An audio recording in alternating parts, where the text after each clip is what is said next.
Hello students, welcome back to my channel Lightup Knowledge and welcome to today's video. I hope you all are doing great. In today's video we will cover dependent clauses.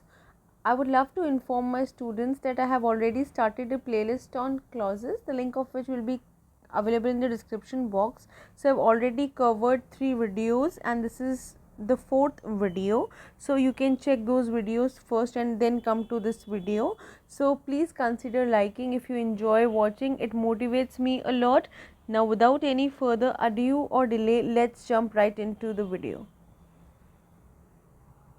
Let us understand dependent clauses. So dependent clauses are also known as subordinate clauses. Dependent clauses are those that cannot stand alone. Okay, these clauses cannot stand alone means these clauses are unsuccessful in conveying the complete meaning. Okay, so these clauses does not give us the complete meaning but an incomplete one. They depend upon the main clause for the completion of their meaning. So for making their meaning complete, they have to rely on the main clause to have a proper understanding of a complete sentence. Okay, so basically a dependent clause is dependent upon an independent clause to complete its meaning, to convey its meaning. And how do they begin now? Okay, so they begin with the help of a subordinating conjunctions, and these conjunctions could be any subordinating conjunctions like who, which, whose, that, when, where, while, before, after, etc.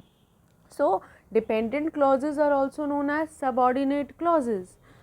They are dependent, they cannot stand alone, they cannot convey the fuller meaning by themselves, but they depend upon their fellow clauses, like and those fellow clauses are independent clauses or principal clauses. So they depend upon the principal clauses to complete their meaning, to have a proper understanding of the whole sentence.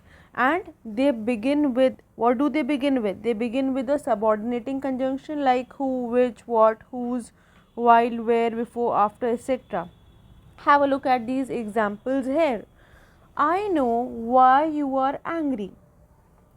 I know here is a principal clause, and the other part of the clause, other part of the sentence is why you are angry. Why you are angry, it is starting with a subordinate clause, subordinate conjunction, and it is not giving a fuller meaning. It depends upon I know to complete the meaning of the sentence. So I know is a principal clause, and the other part why you are angry, this clause is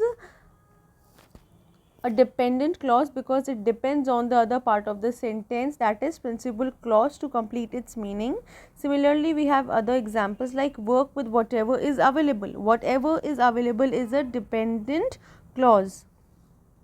Let us have a look at some more examples of dependent clauses. The first one is I hope that it was true. So I hope here is a principal clause and that it was true. It is starting with a subordinating conjunction and it is not giving a fuller meaning. So that's why it is a dependent clause, because it is dependent upon I hope, that is a principal clause, to complete its meaning. Similarly, we have another example. Harshit said that he would come. Harshit said, simple, it's a principal clause, it completes its meaning. But the other part, that is that he would come, that he would come, this is your dependent clause because it depends upon the principal clause Harshit said to complete its meaning. The next example is the umbrella which has a pink handle is mine. So first of all, the umbrella is mine, that is a principal clause which has a pink handle, means this is describing, okay, it is describing the umbrella. So that is an adjectival clause because it is describing the noun umbrella, right, and it's incomplete in its meaning without the other part. Similarly, you have the 4th example. I have a box which is filled with seashells. I have a box, it's a simple principal clause, it's able to complete its meaning by itself, but the next part which is filled with seashell is incomplete, that's why it is an independent clause. Types of dependent clauses. There are chiefly three types of dependent clauses, namely noun clauses, adjective clauses, and adverb clauses. I will just give you a brief introduction through examples. We will cover each type of clause in the following videos that I upload. The first one is noun clauses, and the example is he expected that he would win the tournament. He expected is a principal clause, and that he would win the tournament is the dependent clause because it's dependent upon the principal clause to convey its meaning. So this noun is basically it works, it functions as a noun in a sentence. The next one is adjective clauses. So adjective clauses functions as describing clauses. So basically they do the task of describing what is there in the principal clause in the subordinate clause. She saw a cat whose eyes were blue. So she saw a cat, it's a complete sentence. Whose eyes were blue is describing an adjective clause which is describing the principal clause. Then is adverb clauses. Adverb clauses basically are those clauses that functions as adverbs in the sentences. Ruhi tied up the place before she left the room.